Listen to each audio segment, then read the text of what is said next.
केदारनाथ में उपचुनाव का मतदान पूरा हो चुका है। प्रशासन द्वारा दुरुस्त व्यवस्था के चलते शांतिपूर्ण मतदान संपन्न हुआ। वहीं केदारनाथ विधानसभा में जिस तरह से महिला वोटर्स ने बढ़ चढ़कर हिस्सा लिया, उससे भाजपा उत्साहित नजर आ रही है।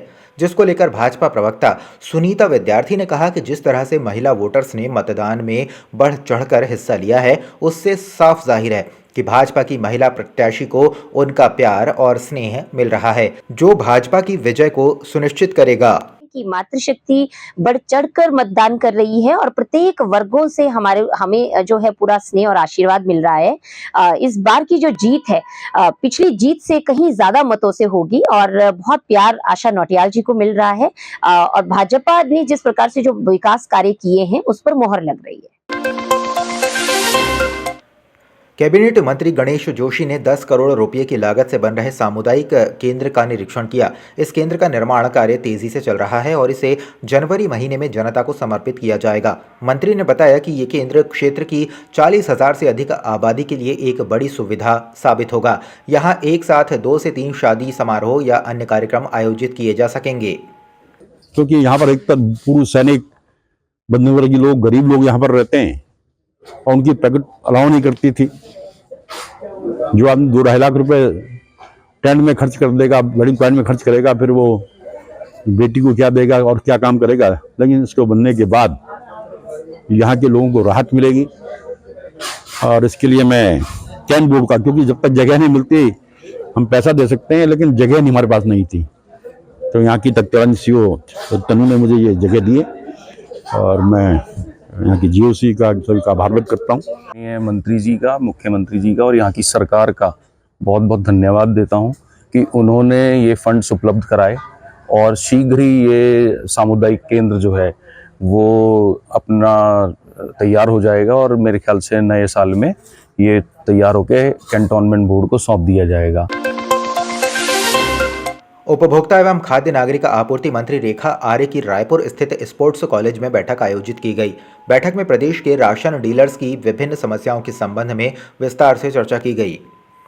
देखिए, आज हमारे प्रदेश के जो राशन डीलर हैं, उनकी जो संगठन है, उनके संगठन के पदाधिकारियों के साथ में उनके प्रदेश अध्यक्ष और संबंधित जिले के पदाधिकारी सभी जो 13 जनपदों से आए थे, आज उनके साथ में मिलते हुए उनकी जो समस्याएं थी उन पे वार्ता की गई है और उन समस्याओं में उनके कुछ व्यवहारिक चीज़ें थी जिनको कि वाकई जिन पे विचार किया जाना भी और समाधान किया जाना भी नितांत आवश्यक था। तो आज उन सबको आमंत्रित किया हुआ था। रुड़की के लक्सर में जहां एक और प्रदेश सरकार सरकारी स्कूलों में बच्चों के उज्जवल भविष्य के लिए शिक्षा को बेहतर बनाने का काम कर रही है, तो वहीं दूसरी ओर सरकारी विद्यालयों में बच्चों का भविष्य राम भरोसे नजर आ रहा है।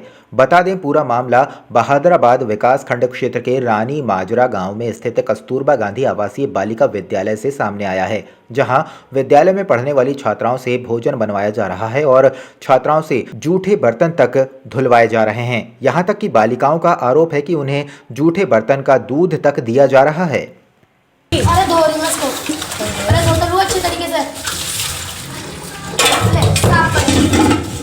सर आंटी हमारे पे बर्तन भी मंजवाती है मार मार के और रोटी भी बनवाती है, हमारे पे सब करवाती है। बनवा रखा हमसे, हम यहाँ पढ़ने के तुम भी किचन गार्डन बनाओगे ना, कोई बात। चलो रूबी चलो। आपके विद्यालय का एक वीडियो वायरल हो रहा है जिसमें आपके विद्यालय में बच्चे चिकन बना रहे हैं। क्या कोई जीव ऐसा है कि बच्चे चिकन बनाए? अगर बच्चों के साथ दुर्घटना हो गई है उसका जिम्मेदार कौन होगा? सर, पहली बात तो यह है कि मेरे विद्यालय में चिकन बना नहीं, चिकन सिर्फ गर्म हुआ है।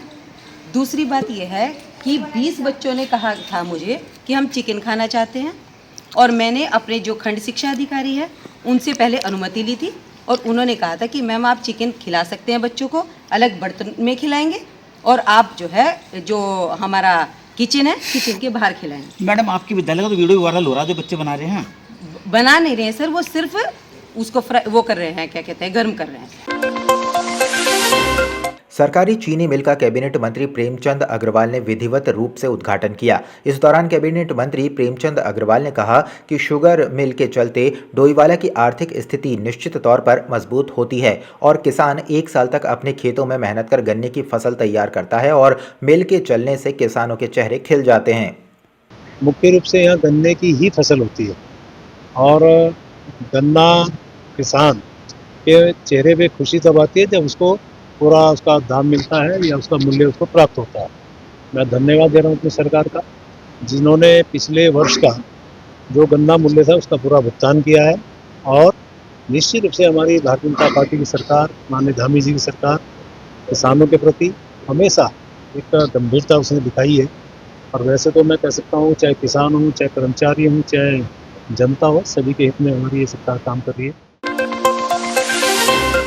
प्रदेश में क्रमबद्ध तरीके से हो रहे चुनाव के चलते भाजपा भी सिलसिलेवार अपनी रणनीति को अंजाम दे रही है। इसी क्रम में भाजपा मुख्यालय देहरादून में आज अहम बैठक ली गई, जिसमें भाजपा के वरिष्ठ नेता भी मौजूद रहे। बैठक को लेकर कैबिनेट मंत्री सुबोध उनियाल ने बताया कि भाजपा एक राजनीतिक दल है और प्रदेश में निकाय चुनाव भी होने हैं। ऐसे में किस तरह से पार्टी की रणनीति होनी चाहिए, प्रत्याशियों का चुनाव कैसे करना है, इस पर चर्चा की गई।